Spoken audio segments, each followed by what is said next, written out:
The photo in this case showed the baby sleeping without injury to his face. The family says the bruises developed. However, the daycare provider's lawyer says the family lied.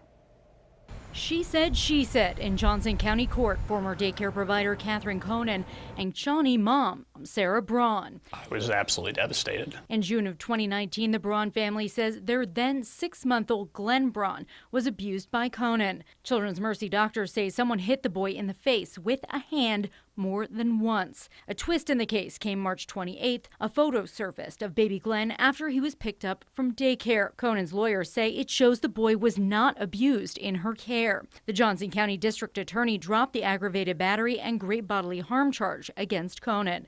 Now her attorney is claiming Braun lied under oath about her son's injuries. Glenn isn't old enough to speak for himself, and that's what we're going to do. We're going to be his voice and be his eyes and be every step of the way watching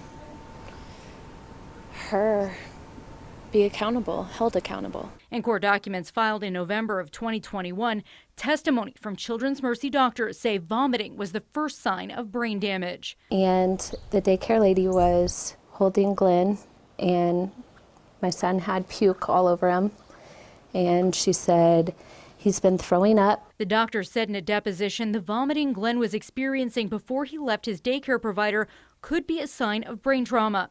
When the baby was examined the day after the alleged injuries, doctors found a brain bleed and said his excessive vomiting was due to pressure on his brain. Conan has maintained her silence and innocence.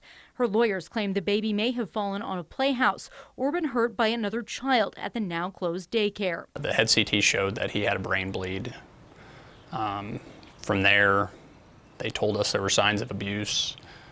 They got the police involved and child services. The Braun family maintains Glenn's bruises developed over time and began to surface at a park around an hour after pickup. Conan lost her daycare license as a result of the former charges against her. Now, I requested comment from lawyers on both sides today, but neither wanted to comment. A civil trial is looming in the future with no date set. Now, on Monday, Johnson County District Attorney Steve Howe is set to make some kind of comment on those dropped charges. Lauren.